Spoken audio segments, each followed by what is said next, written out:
This is Dr. David Pomeroy, your host of ADHD Focus on Web Talk Radio. Today, we will be talking with Elaine Taylor-Klaus, who is a parenting educator and coach, co-founder of ImpactADHD.com, which is an online resource for parents of kids with ADHD. She is also a mom in an ADHD family of 5. Elaine, welcome to the program. Thank you. It's a pleasure to be here. Good to have you here. Some of the things we need to talk about today are, let's start with what symptoms in children do you see as most challenging to parents?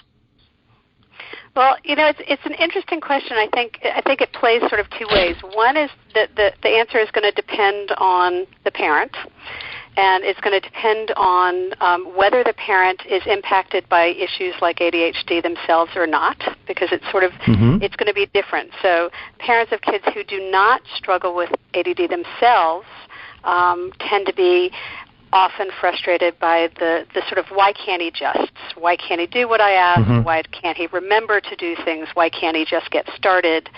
The things, it's not hitting typical milestones and expectations tend to really frustrate parents of kids, parents who do not have ADHD or ADD themselves. And I think for the parents who do have it themselves, they tend to get frustrated often by the issues they see in their kids that they see in themselves. Or sometimes conversely by the issues that, I've learned to manage it, why can't they do that, right? But really we're talking about the issues. It's usually sort of the overarching themes of disorganization, sort of emotional management, and then just sort of getting stuff done, sort of hitting the basics. And these kids struggle with it, and it's really difficult for parents. Yeah, certainly the having to ask 3 times to have the garbage taken out or pick up your clothes. And I think the emotional aspects certainly have the highest impact that's going to grab parents, whether they have ADD or not. And sometimes, maybe more so, some of the ones who have ADD when they feel they aren't being listened to, and then they overreact and things escalate from there. Yeah, the sense that my kid's being rude or isn't respecting me. When oftentimes that kid is struggling with something neurological, not naughty, but the parents interpret it as naughty because they sort of don't know how else to interpret it. Right, and I think that many people with ADHD are particularly sensitive to many things, whether it's textures or noise or light, and they're usually always sensitive to emotions. So I see kids that even here in the exam room would say, "Stop yelling at me," when mom has not changed the volume of her voice, but there's that edge to it the third time of asking something. Right, and that changed the tone.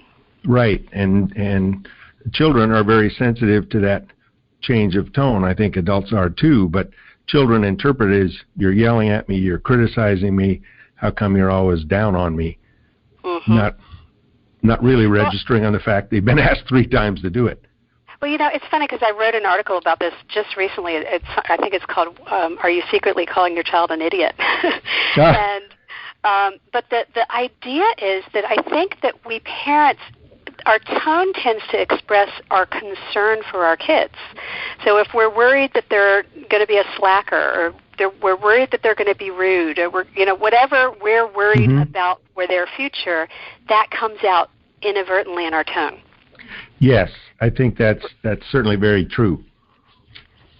And so if we can recognize what our fear is and sort of redirect it, reframe it, do some work with ourselves. And so much of the work that I do is about helping parents shift how they're approaching their relationship with their child and their communication with their child, because it has such a huge impact on the whole family dynamic. Yes, and I've seen certainly impact on a sibling who does not have ADHD, both from their sibling with ADHD, but also parents are either more occupied or they're irritable all the time, and some of it flows onto the child without ADHD. Yeah. So of the things parents might try, what do you see that they've tried that hasn't worked? What doesn't work? Well, what doesn't work is assuming that they're doing it on purpose, that they're being naughty, right? And we often test it. The question we teach parents to ask themselves literally is it naughty or neurological?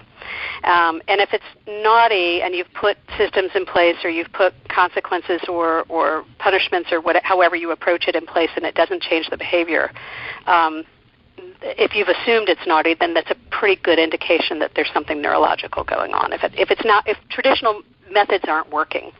So I think one of the things is that we try to pull from the world of traditional parenting, and it's ineffective when our kids are dealing with neurological challenges. So that's definitely one thing that doesn't work. I think another thing that doesn't work is that sort of repetitive broken record. That idea that if I hit my head against a wall continuously, that somehow it's going to change the results. Right, so, the definition of insanity, kind of. Exactly. So that's not to say that there aren't times that we do need to scaffold our kids and give them reminders as they're learning to self-manage and learning to take more ownership of themselves. But if we think that just continuously asking them again and again without changing how we approach it or helping them understand it differently, you're not likely to get different results. Do you see often, difference of approach or even willingness to understand between mothers and fathers? Well, yes, but I wouldn't say it's universal, like parents, moms versus dads. But generally, in any given family, there's often this dynamic of one parent beginning to understand and come to an awareness of what's going on with the kid, and the other parent really not getting it, not being available for the education, not having the patience for it, presuming that this kid is lazy or rude or whatever, and not really being open to see that there may be something else going on. So when you don't have parents on the same page, and I would say that that's probably more common than not. Yes. Right? That's certainly my experience. Yeah, it creates lots of, I think it's what Dr. Hallowell calls the big struggle, right? It creates all sorts of difficult dynamics in the family environment.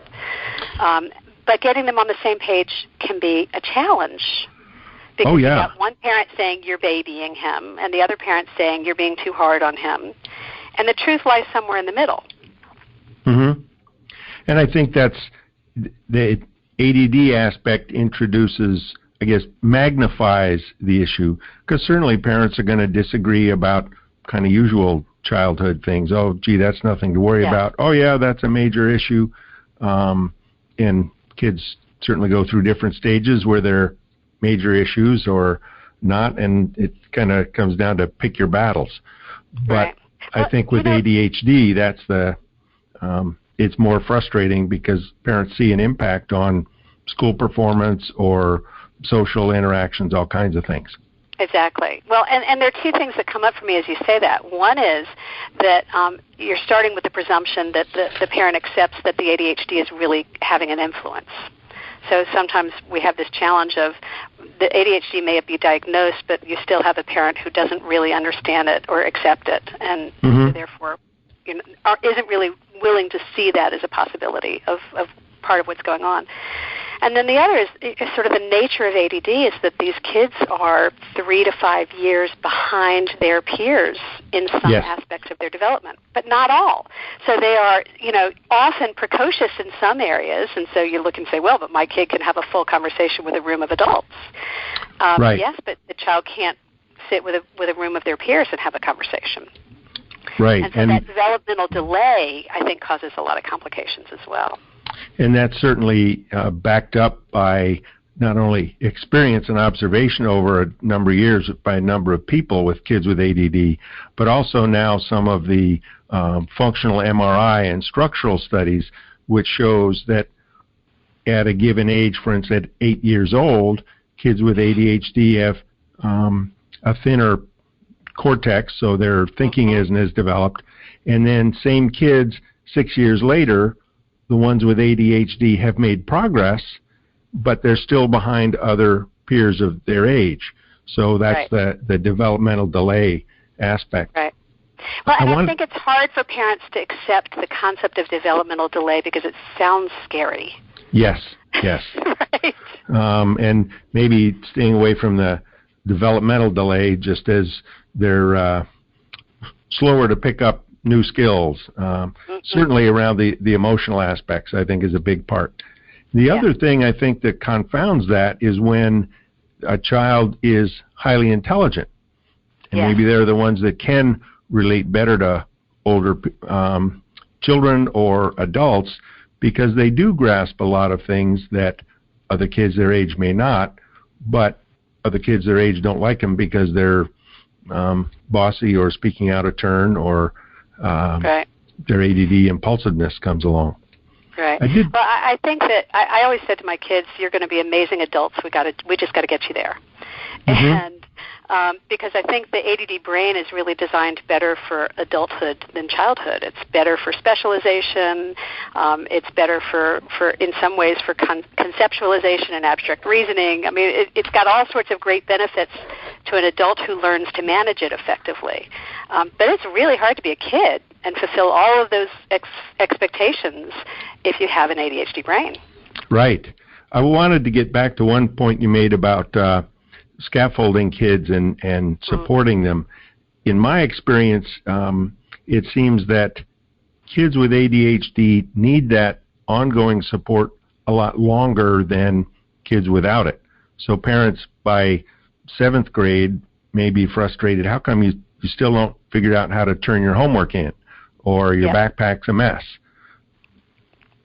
Absolutely, and that's part of the work that we do with parents is helping them set realistic expectations and understand where their child is. And it's going to be different for each child because some of our kids struggle with organization, while others may be fine with that but struggle with emotional management, or, they all have their different manifestations. And so as parents, our job is to sort of, as you say, scaffold. And the vision I like to create is that of, a beautiful antique building that's got a full scaffolding all around it. And when we start raising kids, we're sort of renovating this beautiful building. And we take down one section of scaffolding at a time.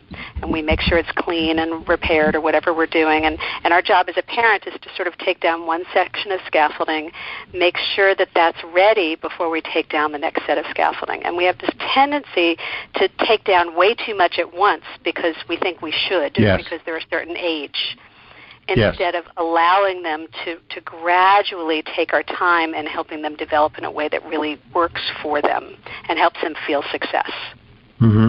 So switching from what hasn't worked, what would you say are the techniques, and you've certainly talked about some of them, what are the things that are most successful? What do parents come away from your instructions and program saying was the most helpful, or a couple of the most helpful things? Well, there are a few things, and what we do at ImpactADHD is we actually have developed a parent management methodology, an approach to raising complex kids with ADHD and anxiety and all of these related conditions that come along with it, pulling from the world of coaching. So we actually engage coaching skills, coaching methodologies, and teach parents how to use those skills. And so, if we go back to that, it's sort of a mixed metaphor, but we teach parents a lot about what we call taking aim. And so if you can imagine being in a relay race, and, I don't know if you ever ran as a kid. I did not, but the one thing I remember was having to do a relay race. And what they taught you was when someone's passing you a baton, you keep your hand out, you turn, you look, you make sure you've got it and that your hand is closed before the other person releases it. Right. And it's a great metaphor for parenting complex kids is to take aim to get very specific on the change that you're trying to see and begin to cultivate your child's taking ownership in the changes, one at a time, not to try to do everything. And we often say you can do it all, but you can't do it at the same time. Yes. So one of the big concepts we teach is this. It's the first step in our methodology is about taking aim and teaching parents how to get very specific about what the changes that they're going to see, how to collect information and get educated about it. That's step 2. And then to begin to create a plan that engages their child in the process, that helps take into consideration their child's motivation, what's going on with the brain, sort of a shifting towards a positive approach, and setting realistic expectations, so that by the time you're taking action, you're setting yourself up for success. You're doing it in the context of success. What we didn't mention earlier, I think a lot of parents, one of the things that fails a lot is the tendency to start with systems and structures. I'm going to create a system because they told me I'm supposed to be consistent and put a structure in place. And what we find is that if we get very clear on what the change is that we want to see, then we can develop a system or a structure that more effectively meets the changes we're trying to create and involves our child in the process. Right. So it's really important to create systems and structures in the context of making sure that we've activated the brain, that we're parenting positively, and that we're setting realistic expectations. And I think that certainly parents' anxiety about, gee, you're about to flunk 6th grade, or I'm getting calls twice a day from your teacher, drives them to want to change a lot of things at once. Yeah, exactly. And being able to separate that down to what's the first step, which I think can be a daunting challenge for any parent, and certainly one with ADHD, where we already have a hard time figuring out the steps, much less the first one. That's more of a challenge. It's a huge challenge. That's a lot of the work that we do. We run a coaching group called the Parent Success System, and at the beginning of every single call, parents are each asked to take aim and then coached around that, so that we really make sure we're getting clear. Because what we found is, we could put a lot of strategies out there, but if we're not really clear on what we're trying to change, it gets very muddled. And our kids aren't clear, and so they feel like no matter what they do, it's never good enough, because we're not taking the time to stop and celebrate the successes. But when we can really take aim on one thing, and we see the success and they see the success, it breeds more. And we can begin to apply it to other things, and it's incredibly effective and incredibly powerful. But we have to have patience with that process, and that can, as you say, it can be hard to do when you feel like you're in crisis. Yes, and I think a lot of the times kids are feeling unsuccessful, feeling like a failure, so they don't see the little successes. And if parents can be empowered to, number one, pick small steps at first, but then to praise the child for, hey, you got half your homework done and it only took you 15 minutes. That great. Instead of, gee, you didn't get it all done. How come? Exactly.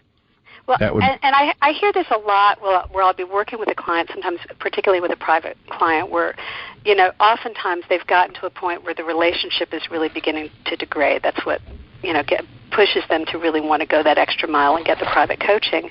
And what I begin to hear pretty quickly is that there's never a sense, no matter what the child does, it's never going to be enough. Yes. Because the parent is already looking to the next one and already looking to the next. And we as adults, we do this to ourselves all the time. But when we think about how hard that would be as a child, it's demoralizing. Oh, yes. And it certainly in my experience, and I think that overall, over a number of years, that ADHD has been recognized as a problem, and increasing research on there is that kids at some point, when they haven't had the support, they're feeling like a failure. They keep on getting this message from school, from coaches in athletics, from parents. They give up, and either they're depressed or they're more anxious, and then someone says, hey, smoke this, or try this pill, or just have a beer. and 12 and 13 and 14-year-olds say, sure, I'll check out, then I don't need to feel all this other stuff. So I think you're right on target. It's a real risk factor there. I will never forget my 15-year-old daughter looking at me and saying, don't you understand, Mom, that if I don't do it, then I haven't done it wrong? And it was it was such a light bulb moment for me, because I was thinking, why can't you just turn this in, right? Right.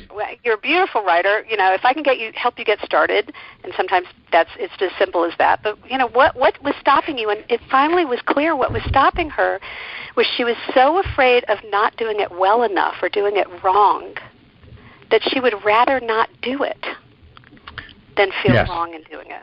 And that was, I learned so much in that moment about how to motivate her and how to work with other parents. And it was a huge, huge light bulb moment. What you just said about the motivating kids, I think most first and second graders, they're excited about school, they're new things, they have friends, they're developing, and that falls away as some of the impairments from ADHD come along. So figuring out how to reverse that and help them get motivated, I think is the key, and that's where the parents are going to be the main ones to be able to help that process along. Yeah, we do a lot of work with helping parents identify the motivators, and inevitably I'll have somebody say, well, he's not motivated by anything. All he cares about is video games. And, there's something to be said for taking advantage of the fact that he cares about video games to some extent, right? Reasonably. And it's definitely gets harder as they get older because, teenagers are no longer motivated by pleasing adults. They're no longer motivated by pleasing the teachers or their parents. Under about 13, and you probably could tell me exactly what this age is better than I can, but what we see is, when you got up until about age 12, maybe 13, where the kids are still eager to please, and you can really use that to help them learn self-management. After that, you really got to ask the question, what's in it for you? Yes, I certainly see, and I would say 9 times out of 10, when a parent says, he's just got this attitude, or she's talking back all the time, I look down at the chart and it says 12 years old. Yep. Sometimes girls are a little advanced and it might be 11, but most of the time, 12 years old is the time when there's that shift of, I don't have to do what you tell me, and I'm going to tell you that, which is definitely a problem. Well, I don't have to do what you tell me, and the parents it takes the parents a while to catch up and go, wait a minute, this is an independent being who's going to be making their own choices. Yes. I always say we're not raising children, we're actually raising adults. And we really want to teach them how to make decisions as adults. And the way that we do that is begin to involve them in their motivation and them in their decision-making instead of directing them, which we get in the habit of doing when they're little, and we have to sort of train ourselves out of as they get older.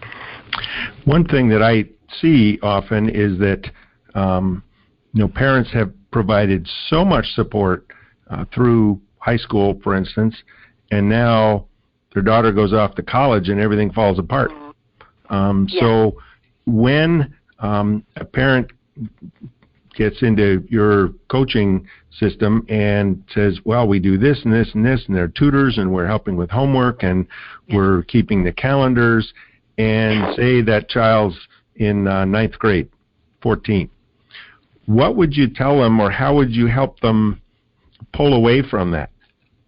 It's a fabulous question, and I think probably the largest number of parents in our programs are parents of 14 and 15-year-olds, for probably just that reason. And I'm so glad they're there, because if you wait till they're 17 and 18, it's really hard to do. We get a lot of those panic phone calls as well. But it's about letting go without throwing your hands up in the air. Right? I think that parenting is a daily process in learning to let go. Yes. And so it's about doing it consciously, and as I say, passing that baton. So I was just doing a group last week where we were talking about using curiosity as a strategy for helping our kids, and so it was about beginning to transfer the ownership from us to our kids, and encouraging them to begin to take more responsibility for their work, not by saying, okay, if you don't want my help, you do it. Right. But by saying, my job is to get you to a point where you're ready when you go off to college to be able to manage that, or wherever they're going after high school. Mm-hmm. And so these are the things that I'm responsible for helping you get to. This is what I see you doing great so far. What are you ready to take next? What are you ready to expand? And it's a more complicated conversation, obviously, than I'm having at this moment. I'm simplifying conversations. But the idea is to teach parents how to begin to involve their children and young adults into the process of their own decision making. Mm-hmm. And instead of just dropping it, to begin to literally transfer that baton one task at a time. I remember when my daughter was 18, it's a long story, but she moved to another city to finish high school and to pursue her work, and she was living with another family. And we had some very, very overt conversations.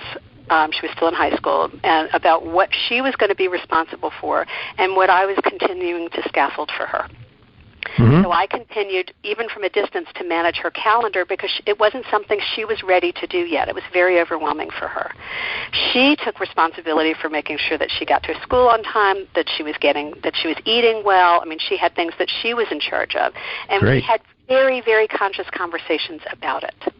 So I remember the day vividly that she put something on the calendar for the first time, and I saw it, and I was like, yay! Yay, great. Because she was beginning to get ready for it. And so at some point over about the course of 6 months or whatever it was, she finally was able to take over the calendar. But she wasn't ready to at the beginning. It took some give and take and some time and processing for us to get to that point. Sure. And I think that points up the involvement of a parent in being able to step back a little bit from the emotional, I'm worried about your future, to how can I be non-judgmental and not criticize you didn't get your homework done, but start with the positives. I'm glad you started on your homework. What can we do to help you get back to it? Here are some strategies, and that's where the parent has to have learned some of those things. Well, I want to turn to one other question that occurred to me. What issues would the parent training maybe not address?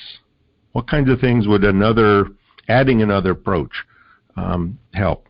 I'm thinking of counseling, for instance, or.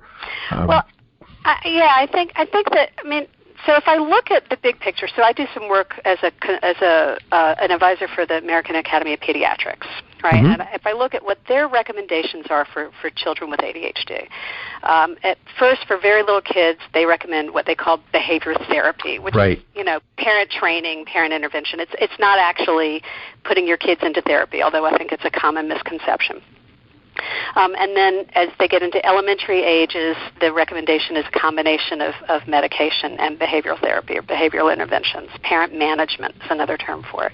Uh-huh. And then as they get older, again, there's always that combination, but it moves in a somewhat different direction. And I think that the sooner that parents get involved with understanding what's going on with their kids and the parent training and learning parent management approaches that really foster independence and cultivate that kind of independence, there's less need for some of the other interventions later on. When those early interventions don't happen for parents, when they don't understand it as well as they might need to, sometimes you get to a point where you've got and you and I talked about this at another time, that sometimes when kids' ADHD is not being terribly well managed, oftentimes we then end up with coexisting conditions of anxiety or depression. Mm-hmm. Mm-hmm. Exactly. And so in those conditions, that's when a child might need some additional therapeutic support. Okay. To learn to manage themselves or manage the emotional issues that they're struggling with. Right. And then and then sometimes parents may need it, or if a parent is impacted themselves and hasn't had their own treatment, sometimes that may be a place to look. Right. But I think that when we start with parent training early, we can prevent a lot of need for other modalities. Absolutely. And when we come in a little later in the process, oftentimes there may be more need for therapy in addition to training. And I certainly think that the multiple different approaches in terms of treatment of ADHD, the behavioral parent training, medications, certainly other strategies, sometimes supplements, good sleep, exercise, and at times the counseling. Well, we need to wrap up. Can I just one more comment yes, I want to say is to make the distinction between counseling and coaching, because we've talked about parent training, and there is a realm for ADHD coaching, which is particularly effective for students who are teens and older. Right. If they are bought in, once they've gotten to a point where they really are seeking their own success. I often, when a parent says, my child needs coaching, my question is usually, is your child asking for help? Because if so, then that child is a great candidate for coaching. And if not, usually the parent could use some coaching and support to help the child get there. So I do want to say that there's parent training, there's parent coaching, and then there's that realm of therapy. And I think absolutely. Well, thank you very much, Elaine. This has been a great conversation about parenting and how to involve parents with the care of their child with ADHD and truly raising an adult and not just look at how can I help this kid. So thank you again for your participation, and I'll hopefully have more people looking at your program and how to help parents and the online nature of it. That would be great. I appreciate it very much. It was a pleasure to be here, and we're always happy to have people join us at ImpactADHD.com. Great. Well, there you have it. Some more of the real story about ADHD. This is your host, Dr. David Pomeroy, and letting you know that our next few shows are going to be about the emotional aspects of ADHD and emotional reactivity. I think you'll find it very interesting and hope to have you tune in. Until then, be well.